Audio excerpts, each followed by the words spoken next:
ಜನತಾದಳ ಕೈಗೊಂಡಿರುವ ಅಭಿವೃದ್ಧಿ ಕಾರ್ಯಕ್ರಮಗಳ ಬಗ್ಗೆ ಪ್ರಸ್ತಾಪಿಸಿದ ಅಭ್ಯರ್ಥಿ ಅನಿತಾ ಕುಮಾರಸ್ವಾಮಿ, ಜೆಡಿಎಸ್ ಗ್ರಾಮಾಂತರ ಪ್ರದೇಶಗಳಿಗೆ ಸೀಮಿತವಾದ ಪಕ್ಷ ಎಂಬ ಅಪಪ್ರಚಾರದ ಬಗ್ಗೆ ಅಸಮಾಧಾನ ವ್ಯಕ್ತಪಡಿಸಿದರು. ಗ್ರಾಮಾಂತರ ಮತ್ತು ನಗರ ಪ್ರದೇಶಗಳಿಗೆ ದೂರದೃಷ್ಟಿಯುಳ್ಳ ಯೋಜನೆ ರೂಪಿಸಿದ್ದೇ ಜನತಾದಳ ಎಂದು ಹೇಳಿದರು. ನಮ್ಮ ಪಕ್ಷದ ವರಿಷ್ಠರಾದಂತ ದೇವೇಗೌಡರಿಗೆ ಹಾಗೂ ಕುಮಾರಸ್ವಾಮಿ ಅವರಿಗೆ ದೂರದೃಷ್ಟಿ ಇತ್ತು. ಬೆಂಗಳೂರು ನಗರಕ್ಕೆ ಏನಾದರೂ ಅಭಿವೃದ್ಧಿ ಆಗಿದೆ ಅಂದ್ರೆ ಅದು ಇವರೇ ಕಾರಣ. ಇದು ಇವರ ಕೊಡುಗೆ, ದೇವೇಗೌಡರ ಕೊಡುಗೆ ಅಂತಾನೆ ಹೇಳ್ಬೋದು. ಅವರು ಬೆಂಗಳೂರು ನಗರದ ಅಭಿವೃದ್ಧಿಗೋಸ್ಕರವಾಗಿ ಒಳ್ಳೆ ಯೋಜನೆಗಳನ್ನ ರೂಪಿಸಿದ್ರು. ಬೆಂಗಳೂರಿಗೆ ಮೊದಲನೇ ಫ್ಲೈಓವರ್ ಆಗಿರೋದು ದೇವೇಗೌಡರ ಕಾಲದಲ್ಲೇ. ಔಟರ್ ರಿಂಗ್ ರೋಡ್ಗಳೆಲ್ಲ ಮಾಡಿರೋದು ದೇವೇಗೌಡರ ಕಾಲದಲ್ಲೇ. ಮಾಹಿತಿ ತಂತ್ರಜ್ಞಾನ ಪಾರ್ಕ್ ಅನ್ನು ಮಾಡಿದ್ದು ದೇವೇಗೌಡರ ಕಾಲದಲ್ಲೇ ಅಂತ ನಮ್ಗೆಲ್ಲ ನೆನಪಿಸ್ಕೊಳ್ಳೋದು ಇಷ್ಟಪಡ್ತೇನೆ. ಆಗ ಸಿಂಗಾಪುರ್ನ ಪ್ರಧಾನಿಗಳನ್ನ ಕರೆಸಿ ಶಂಕುಸ್ಥಾಪನೆ ಮಾಡಿಸಿದ್ರು.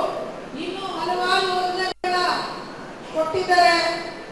ಕುಮಾರಸ್ವಾಮಿ ಅವರ ಕಾಲದಲ್ಲೂ ಅಷ್ಟೇ ಮೆಟ್ರೋ ಯೋಜನೆ, ಮೆಟ್ರೋ ಟ್ರೈನ್ ಯೋಜನೆಯನ್ನು ಪ್ರಾರಂಭ ಮಾಡಿದ್ದು ಕುಮಾರಸ್ವಾಮಿ ಅವರ ಕಾಲದಲ್ಲೇ.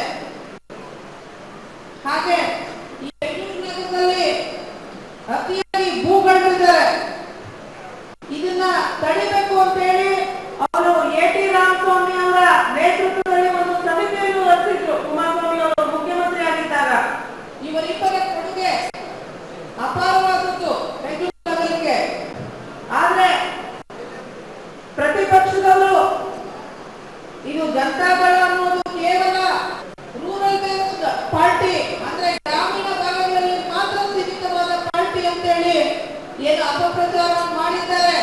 ವಾಸ್ತವವಾಗಿ ಅದು ಆ ರೀತಿಯ ಸುಳ್ಳು.